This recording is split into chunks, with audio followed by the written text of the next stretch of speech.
मंत्रिपरिषद के मेरे युवा साथी श्री राजवर्धन सिंह राठौड़ जी, अन्य महानुभाव और बड़ी संख्या में आए मेरा युवा साथियों,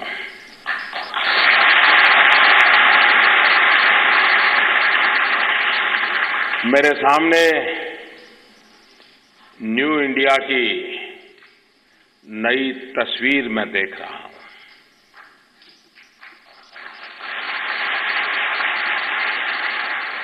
देश के कोने कोने से भाषा भूषा की विविधता लिए रंग बिरंगी माला रूपी मां भारती के आप सभी मनकों का मैं अभिवादन करता हूं।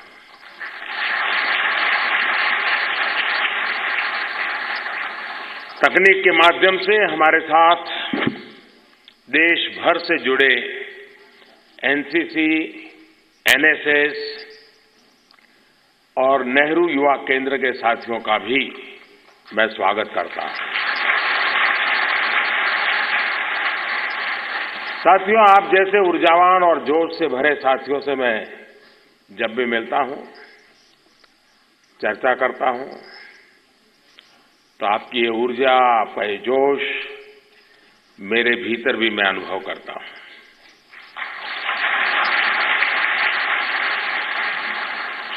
आप बीते 2 दिन से यहां पर देश और समाज से जुड़े महत्वपूर्ण मुद्दों पर चर्चा कर रहे हैं। चर्चा की यही भावना, संवाद की यही प्रक्रिया देश के जनतंत्र को सशक्त करती है। साथियों, देश के वर्तमान और भविष्य को लेकर आपकी सार्थक चर्चा के लिए अनेक साथियों को यहां पुरस्कृत करने का मुझे अवसर भी मिला है। जिनका पुरस्कृत करने का मुझे अवसर मिला है वो बधाई के पात्र है ही। बाकी साथियों को भी मैं बधाई दूंगा, क्योंकि आपकी भागीदारी भी एक बहुत बड़ा पुरस्कार है।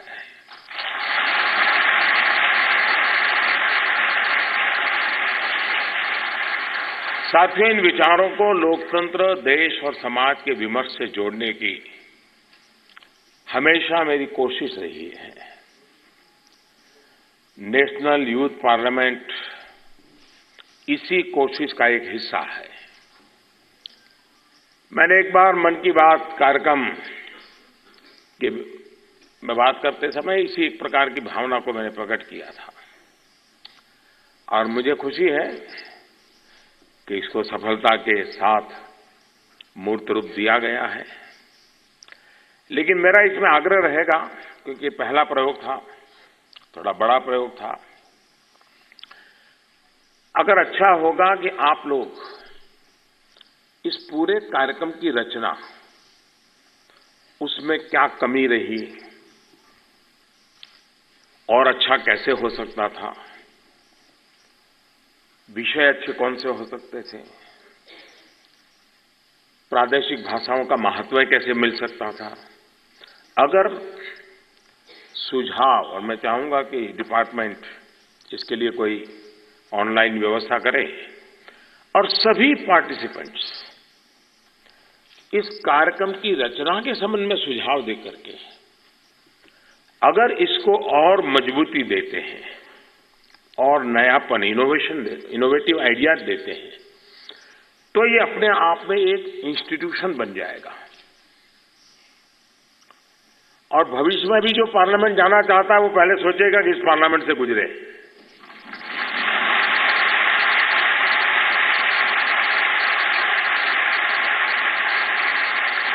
वो भी अपनी प्रोफाइल में लिखेगा कि मैं यूथ पार्लियामेंट में इतनी बार हिस्सा लिया, इतनी बार मुझे बोलने का मौका मिला, इतने विषय पर बोला, इतनी बार इनाम जीत करके आया, इतनी बार पिट करके आया।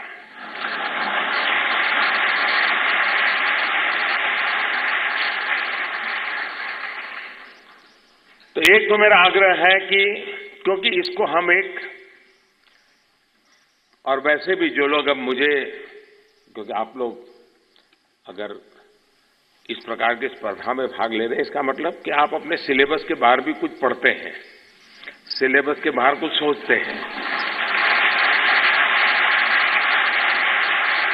जो सिलेबस में बंधे हुए हैं वो तो यहां नहीं आते हैं, वो वहीं टिके रहते हैं।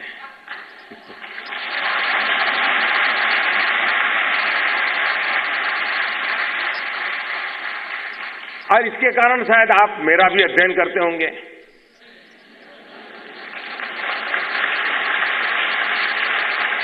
और मुझे भरोसा है कि आप वो चीज नहीं लेते होंगे जो आपको परोसी जाती होगी, आप ढूंढ करके निकालते होंगे कि सही क्या है।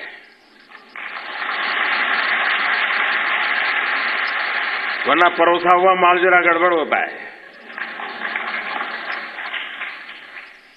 आपने देखा होगा कि मैं स्वभाव से टोकनिज्म में मेरा विश्वास ही नहीं है। कोई एक लंबी सोच के साथ एक के बाद एक इंटरलिंक्ड व्यवस्थाएं विकसित करना, ये मेरी कार्यशैली का हिस्सा है। सब चीजें पहले नहीं बताता हूं, प्रोग्रेसिव अनफोल्डमेंट होता है।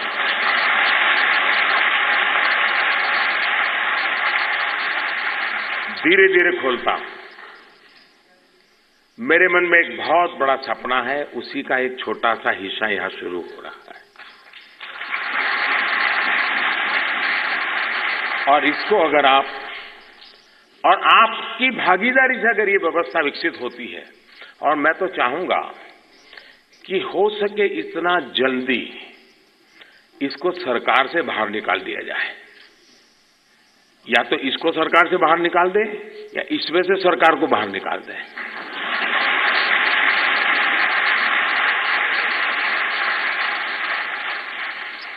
विनोबा भावे कहा करते थे, असरकारी असरकारी। समझ आया? असरकारी असरकारी।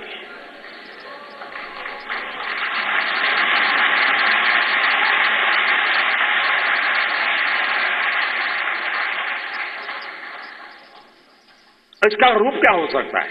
अगर मान लीजिए पूरे देश में सरकार कैटलिक एजेंट हो, सरकार उद्दीपक का काम करे, सरकार बाउंड्री तय करे, ये सब करे, इंफ्रास्ट्रक्चर प्रोवाइड करे, लेकिन पूरा इनिशिएटिव हर डिस्ट्रिक्ट में इस प्रकार के एनसीसी, एनएसएस, नेहरू युवा केंद्र, ये सब मिलकर के यूनिवर्सिटी के जो चुनाव जीत करके आए हुए लीडर्स हैं, ये सब मिलकर के ये लगातार डिस्ट्रिक्ट में साल में 3-3, 4-4 विषयों पर बड़ी व्यापक डिबेट करें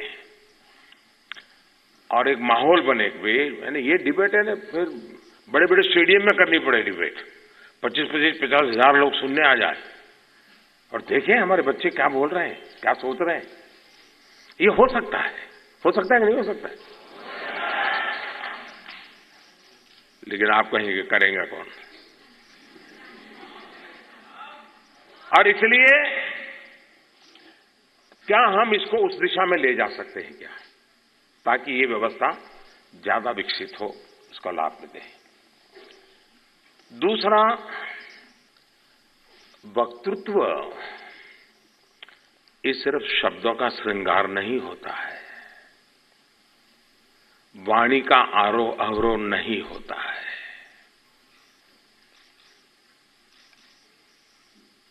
हमारे मुंह से निकला हुआ शब्द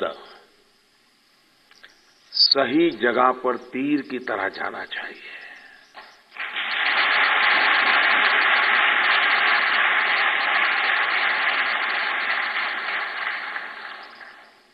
हमारी वाणी इंप्रेसिव हो या ना हो, इंस्पायरिंग जरूर होनी चाहिए।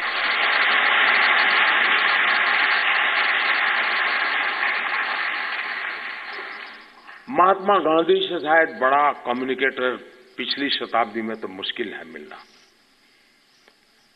वो कोई वक्तृत्व शैली के धनी नहीं थे और न कि उनके पहनावों में कोई इंप्रेशन करने का कोई प्रयास था, न ही उनके शरीर की रचना में भी कुछ ऐसी चीज थी।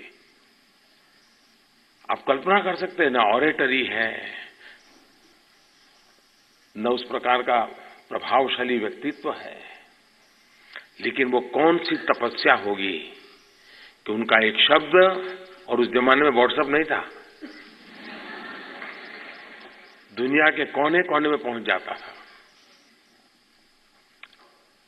ये जो कम्युनिकेशन है, oratory that one thing, communication are different thing.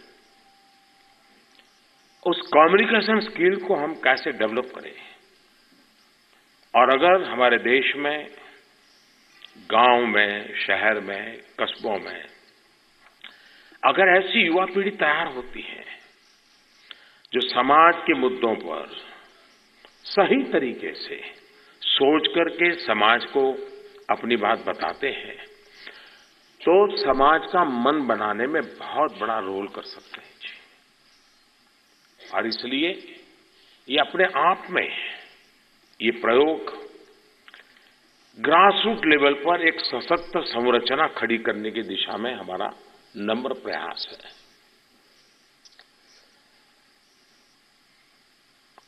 और मुझे लगता है वो दिन दूर नहीं होगा कि आप लोगों की तरफ से मांग आएगी कि 3 प्राइज देते हो तो कम से कम एक पुरुषों के लिए रिजर्वेशन दिया जाए।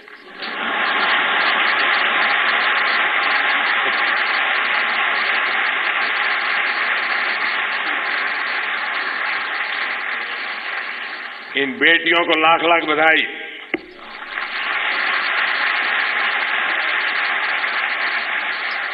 तीनों बेटियों ने मैदान मार लिया।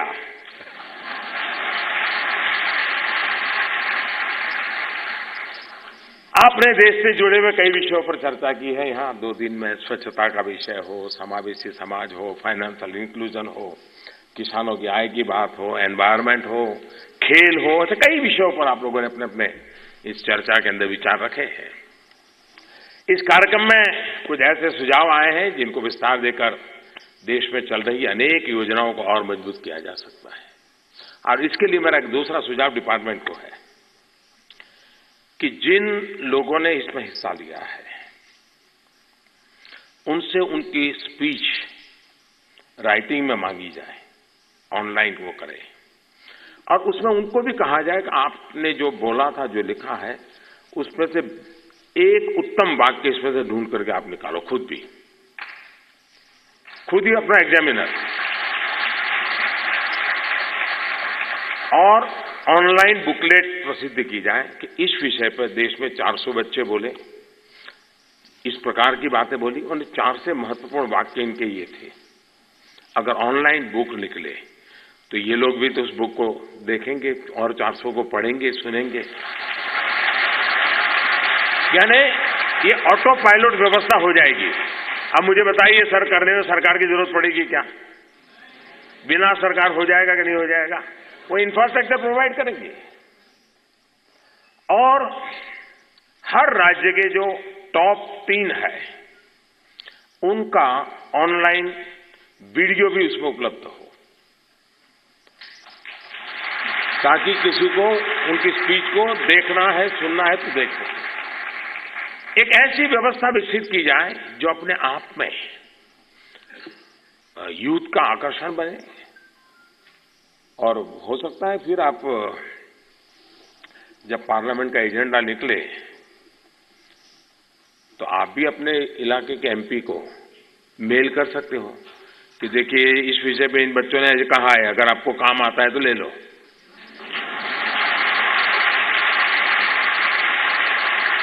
और मैं सच बताता हूं, कभी कभी एकाध कोने में से एकाध छोटे व्यक्ति की बात मुझ जैसे लोगों को भी इतनी काम आती है जिसकी आप कल्पना नहीं कर सकते जी।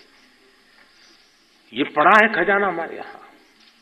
तो मेरा दूसरा एक आग्रह रहेगा कि हम इसको एक ऐसा व्यवस्था के अंदर बनाएं ताकि आगे चल करके ये अपने आप में ये उपयोगी हो, इसका लाभ होगा। ये ऐसा मंच है जो आप सभी की रॉ एनर्जी को एक शेप देगा, एक दिशा देगा। यहां से जो आइडियाज, जो सीख आप लेकर जाएंगे, उनसे ही कुछ नया सृजित होगा, जो नए भारत की आत्मा, नए भारत के नए संस्कारों का निर्माण करेगा। साथियों, पार्लियामेंट जितना प्रोडक्टिव होगा, देश उतना प्रोग्रेसिव होगा। और इसलिए मैं जब यूथ पार्लियामेंट में आया हूं, हम क्या कर रहे हैं इसका जरा हिसाब भी देना चाहता हूं।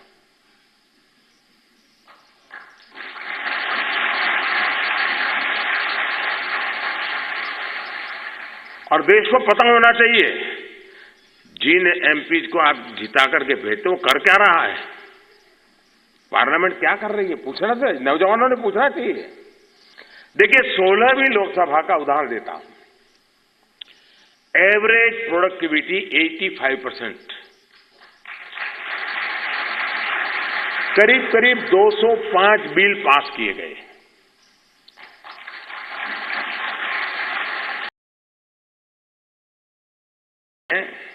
सोलहवीं लोकसभा ने 20% काम ज्यादा किया। लेकिन मैं इससे संतुष्ट नहीं हूं। अगर मोदी है तो फिर 20 से नहीं चलता है, 200 होना चाहिए।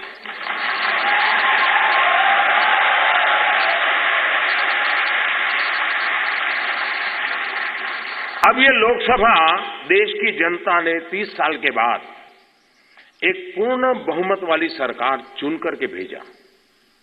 उसका नतीजा है कि 20% भी प्रोडक्टिविटी बढ़ा पाए।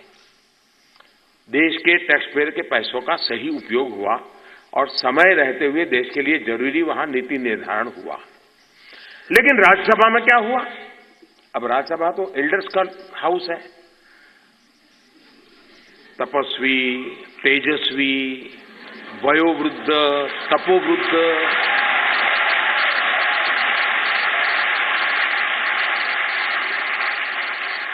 वो बहुत ठंडे दिमाग से, अच्छे ढंग से ये चुनकर के आए लोग है करते रहो, जरा उसको समझाएं। ये नहीं है ना, तो हो रहा है उल्टा।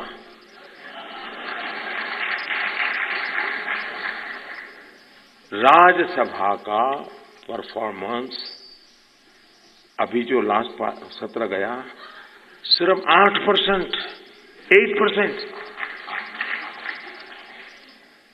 अगर प्रोडक्टिविटी 8% यानी कितनी बड़ी चिंता का विषय है। आप एक काम करिए, अपने यहां जाकर के डिस्ट्रिक्ट में या 2-4 डिस्ट्रिक्ट मिलाकर के राज्य का एक बड़ा सा युवा इवेंट कीजिए और आपके राज्य से जो राज्यसभा में गए हैं, क्योंकि उनकी जिम्मेवारी है आपके राज्य के हितों को लेकर के राज्यसभा में अपनी भूमिका अदा करना, उनका दायित्व है। उनको बुलाइए, चीफ गेस्ट के रूप में बुलाइए, बढ़िया माला वाला पहनाइए,